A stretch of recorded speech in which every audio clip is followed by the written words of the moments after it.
हमारे बीएसपी के भी साथी हैं, मैं इनसे गुजारिश करूंगा कि अगर ये पैगाम अगर बहन जी तक पहुंच जाए कि आपकी इस देश में ज़रूरत क्यों है, क्यों कि आपके लोगों पर हमले हो रहे हैं, आपके लोगों को मारा जा रहा है, आपके लोगों को जाति आधारित कुचला जा रहा है, उनका मान सम्मान तोड़ा जा रहा है। इसलिए आपकी इस इंडिया की बहुत ज़रूरत है। इसलिए हम लोग पहले भी आइडिया ऑफ इंडिया में बिना बहुजन के संकल्पना को जोड़े कोई भी आइडिया ऑफ इंडिया की संकल्पना ही नहीं पूरी हो सकती है। बिना माइनॉरिटी को जोड़े उसकी सेफ्टी और उसके विकास और तरक्की को ध्यान में रखे हुए कोई भी इंडिया का संकल्पना नहीं हो सकती। यह पैगाम अगर हमारा पहुंच जाए तो हम इस कैंपेन को बड़े स्तर पर, और इसको जो मकसद है वो 2024 में कि इन सत्ता को हटा करके हम एक ऐसी सत्ता लाएं जहां वायलेंस का स्पेस ना हो। मैं वायलेंस के सैद्धांतिक इतिहास में नहीं जाना चाहता।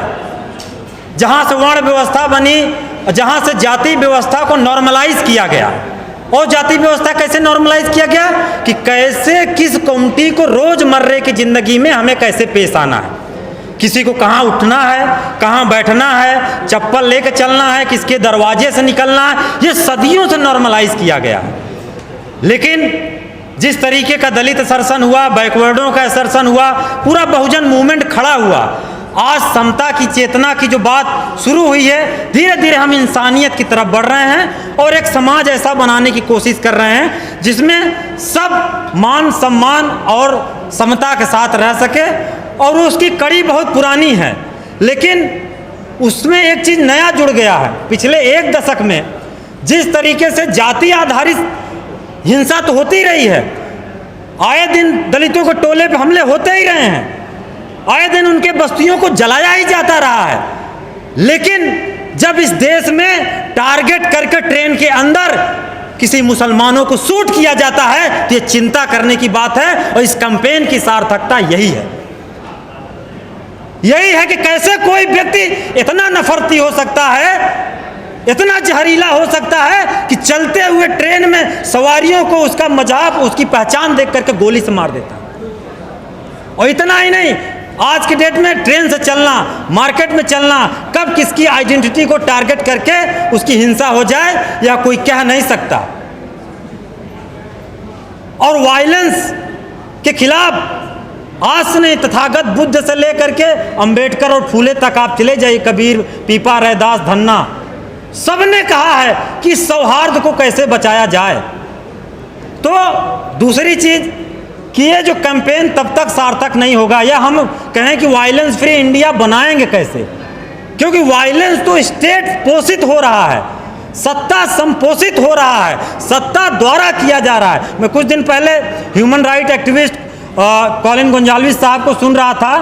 वो एक बात कह रहे थे कि अगर स्टेट चाह ले तो किसी इलाके में चूं से पू तक नहीं हो सकता, क्योंकि हमारा जो लोकल इंटेलिजेंस है, जो पुलिसिया सिस्टम है, उसके पास सारी इंफॉर्मेशन होती है कि कहाँ दंगा करना है, किसको मारना है, किसको सिस्टम के अंदर बचाना है।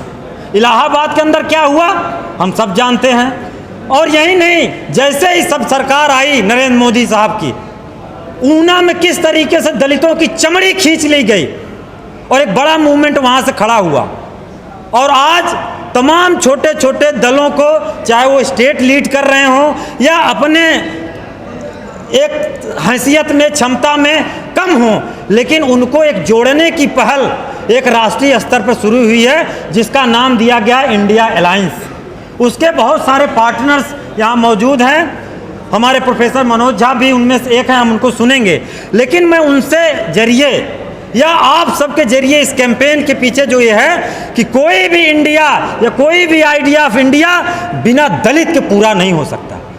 बिना दलित को शामिल करके, बिना इतनी बड़ी आबादी को शामिल करके जो सबसे ज़्यादा मजलूम है, आए दिन कास्ट बेस्ड वायलेंस को झेल रही हैं, उसको शामिल किए बिना कोई भी ग्रैंड इंडिया या इंडिया अलायंस सक्सेस नहीं हो सकता। तो हमारी ये अपील है कि जिस भी तरीके से अगर हमारा ये पैगाम पहुंच जाए। विपक्षी कहाँ से चलने नहीं दे रहा, एक बात तो बताइए, संसद में आए कितनी बार है? जितने साल होते 7 बार तो उनकी प्रेजेंट आप चेक करवा लीजिए मोदी जी के, वो तो खुद नहीं आते संसद में। आप कैसे कह सकते हैं चलने नहीं दे रहे लोग? ये तो बरगलाने वाली बात है। अधूरे काम पूरे हो जाएंगे, तीसरी बार मौका दे तो अधूरे काम पूरे हो जाएंगे। भाई साहब, जिसको काम करना होता है ना वो दिखता है, मन की बात नहीं करता, वो लोगों की बात करता है। अभी तक क्या काम हो गए 7 साल में, आप बता दीजिए ना मुझे।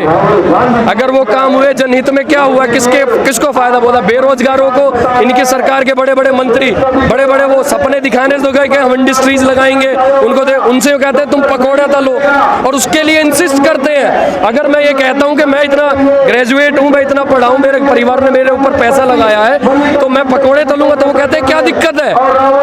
अरे किस विषय में?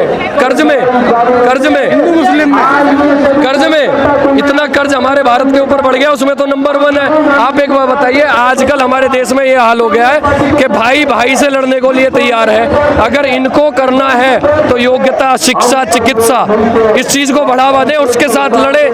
ये किस विषय पे लड़ रहे हैं? इनके पास विषय भी तो नहीं है लड़ने के लिए।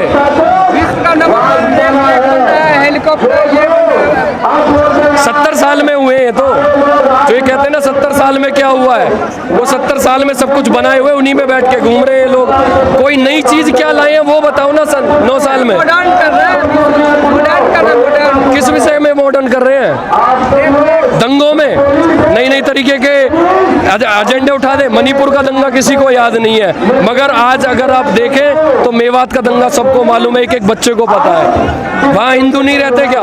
मणिपुर में मोदी जी के एक बार गए या उनमें से कोई गया, वहाँ पे कोई बयान आया उनका?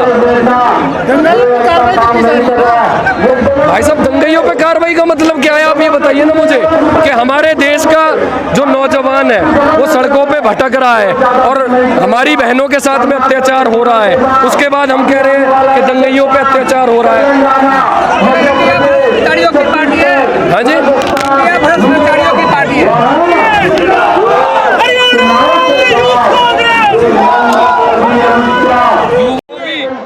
जो भी इसके खिलाफ जाएगा उसको ये जेल में भेज देंगे या उसकी सदस्यता रद्द कर देंगे। जाति का अपमान कैसे करेंगे भाई साहब? एक बात बताओ, हमारे देश का ऐसा मोदी ने नहीं चुनाया जो बाहर विदेश चला गया, वो मोदी नहीं है क्या? कैसे जाति का अपमान हो गया? सारे किसने कहा है? ये तो चोर की दाढ़ी में तिनका वाली बात आ गई कि यार तुमने मोदी चोर कह दिया। नीरव मोदी था, पैसे लेके गया देश का, अगर हमने कह दिया मोदी चोर है तो क्या पैसा तो चुराया है ना। ये लोग हमारा साथ देने के बजाय सरकार के उसको पकड़े, जो वादे करके आई थी बाहर से काला धन लाई, उसको पकड़ने की बजाय इसको एजेंडा बना रहे हैं। जो आदमी सच्चाई के साथ संसद में लड़ रहा है उसकी सदस्यता रद्द कर रहे हैं।